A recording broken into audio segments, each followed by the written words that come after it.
देखिए दोस्तों, आज हम देखेंगे डिजिटल सम। डिजिटल सम होता क्या है, डिजिटल सम का उपयोग हम कहाँ कहाँ करते हैं, डिजिटल सम का उपयोग हम किस तरह करते हैं। तो सबसे पहले देखते हैं हम डिजिटल सम होता क्या है। अंकी योग, यानी कि डिजिटल सम का मतलब होता है कि संख्या को तब तक जोड़ते जाना जब तक कि वह एक अंक की प्राप्त ना हो जाए। उदाहरण के लिए मानो हमारे पास 123 है, इसका डिजिटल सम हमें निकालना है तो हम कैसे निकालेंगे, इनको आपस में जोड़ेंगे 3 प्लस इसको जोड़ेंगे 3 यानी कि 6। इसका डिजिटल सम जो है हमारा 6 डिजिटल सम इसका है। डिजिटल सम हम परसेंटेज के सवालों में, दशमलव के सवालों में, सभी तरह के सवालों में डिजिटल सम का उपयोग करते हैं। सबसे पहले हम देखते हैं नौ। नौ को किसी संख्या के साथ जोड़ना या गुना करना में नौ का नियम क्या होता है। पहला हम एक बात देखते हैं कि किसी भी संख्या का डिजिटल सम या तो 1 2 3 4 5 6 7 8 9, यही डिजिटल सम हमारे किसी भी संख्या का हो सकता है। इससे बड़ा डिजिटल सम हमारा किसी भी संख्या का नहीं होता है। तो सबसे पहले हम चलो 9 को देखते हैं। उदाहरण के लिए हमारे पास मानो 1 2 3 4 5 6 7 8 और 9, इसको हमें जोड़ना है 9 के साथ। तो 9 का जोड़ने पर या गुणा करने पर क्या क्या प्रभाव पड़ता है वो हम देखते हैं। हम ये सभी संख्या में 9 को हम जोड़ेंगे तो ये आएगा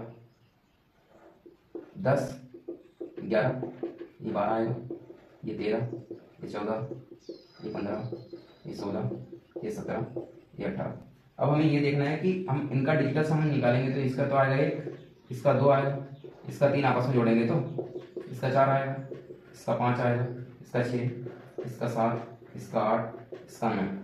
यानी कि जो हमारी पहले संख्या थी आखिर में भी उसका डिजिटल सम हमारा यही निकला, यानी कि जोड़ने पर 9 का कोई भी प्रभाव नहीं पड़ता। उदाहरण के लिए हमारे पास मान लो यह संख्या का इसका हमको डिजिटल सम निकालना है तो 5 और 4 9 हो जाएगा, यानी कि इसका डिजिटल सम 3 होगा। यानी कि जोड़ते वक्त हमें 9 को 0 ही मान लेना है। 9 बराबर हम मानेंगे जोड़ते वक्त 0, क्योंकि 9 का कोई भी प्रभाव नहीं पड़ता है जोड़ने पर। अब हम देखते हैं कि गुना करने पर 9 का प्रभाव क्या पड़ता है। यदि हम 9 का गुना करते हैं तो गुना करने पर 9 का प्रभाव पड़ता है या नहीं पड़ता, हमें ये देखना है। तो इसका इसमें गुना करेंगे तो 9 आएगा, यह आएगा 18 27,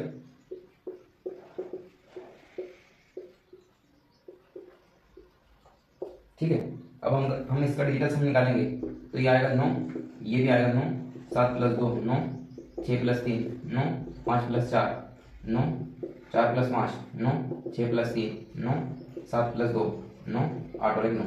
यानी कि गुना करने में यदि हम किसी भी संख्या x y z किसी भी संख्या का यदि हम 9 से गुना करेंगे तो हमारा डिजिटल सम 9 ही निकल कर आएगा। ये हमने इधर देखा, इसका हमने 9 से गुना किया, डिजिटल सम हमारा 9 है। इसका हमने 9 से गुना किया, डिजिटल सम हमारा 9 है। इसका हमने 9 से गुना किया, डिजिटल सम हमारा 9 है। इसका हमने 9 से गुना किया, डिजिटल सम हमारा 9 है। यानी कि गुना करने पर डिजिटल सम हमेशा 9 ही आएगा, और जोड़ने पर 9 को हम 0 मान लें या फिर जो 9 को हम ले ही ना, तो हमारी जो संख्या है यानी कि 2 में हम 9 जोड़े तो हमारा 2 ही डिजिटल सम आएगा। ये 9 का कोई भी प्रभाव नहीं पड़ेगा जोड़ने पर।